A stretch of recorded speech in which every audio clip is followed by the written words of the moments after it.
Polio کیا ہے؟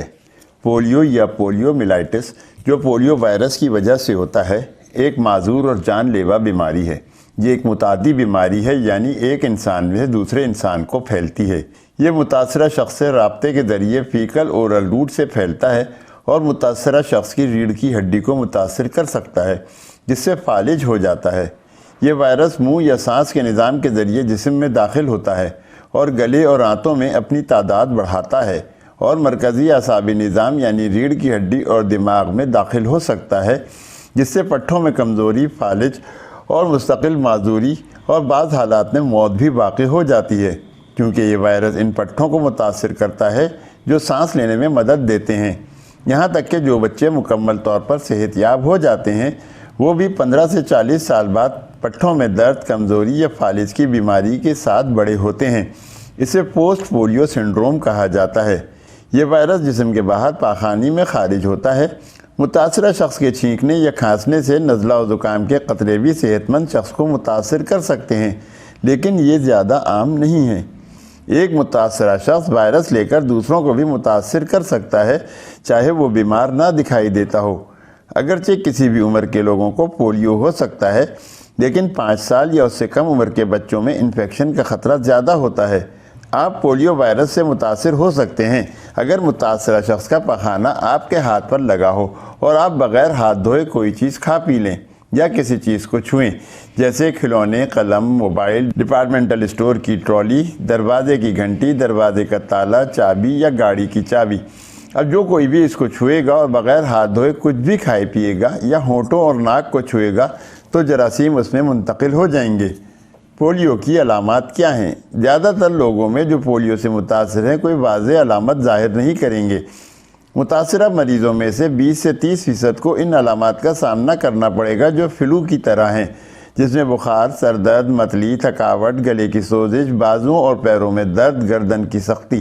یہ علامات عام طور پر 2 سے 5 دن تک ہوتی ہیں اور پھر غائب ہو جاتی ہیں۔ تاہم بہت کم لوگوں میں زیادہ شدید علامات پیدا ہوتی ہیں جو ریڑھ کی ہڈی اور دماغ کی شمولیت کی وجہ سے ہوتی ہیں۔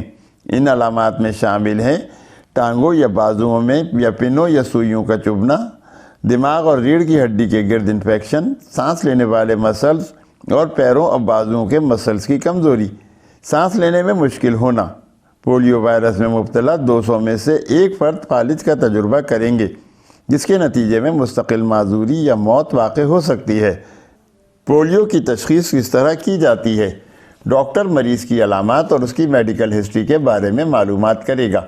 وہ معلوم کرے گا کہ مریض حال ہی میں کسی ایسے علاقے میں تو نہیں گیا ہے جہاں پولیو کے کیس رپورٹ ہوئے ہوں۔ ڈاکٹر جسمانی معائنہ بھی کرے گا۔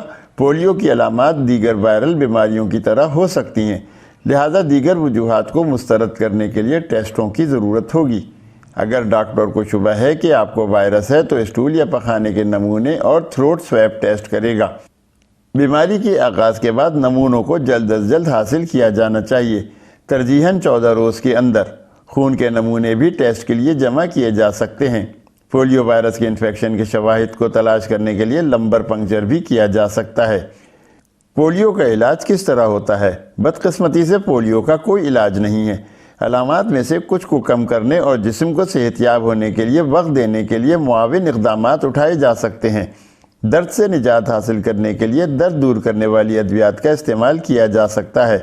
ہلکے فلو کی طرح علامات والے افراد کے لیے سیال یعنی سوپ اور جوسز کا استعمال اور آرام مفید ہے۔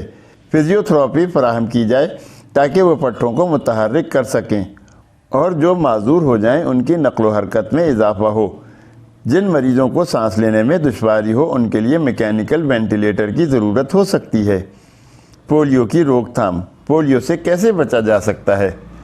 مؤثر ویکسین کے استعمال کی بدولت 1979 میں امریکہ میں پولیو وائرس کا خاتمہ کیا گیا ہے، تاہم ابھی بھی دنیا کے کچھ حصوں میں پولیو ایک مسئلہ ہے۔ پولیو ویکسین بچوں کو پولیو سے بچانے کے لیے محفوظ اور انتہائی مؤثر ہے۔ مکمل طور پر قطرے پلانے والے 99% بچوں کو پولیو نہیں ہو پائے گا۔ پولیو ویکسین کی 2 قسمیں ہیں جو فی الحال دستیاب ہیں۔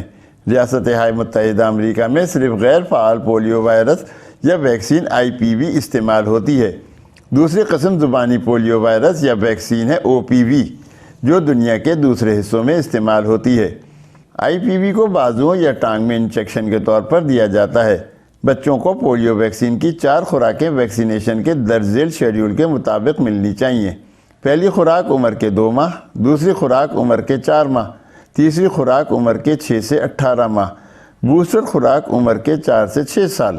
جس ملک کے بھی بچے اگر دنیا کے کسی ایسے ملک کا سفر کریں گے جہاں پچھلے سالوں میں پولیو وائرس کی نشاندہی ہوئی ہے تو ان کو سفر سے پہلے مکمل ویکسینیٹ کیا جائے گا اور ان کے لیے ایک تیز رفتار ویکسینیشن ٹائم ٹیبل کی ضرورت ہوگی، لہذا ان کے سارے انجیکشن زیادہ خطرے والے مقامات پر جانے سے پہلے دیے جاتے ہیں۔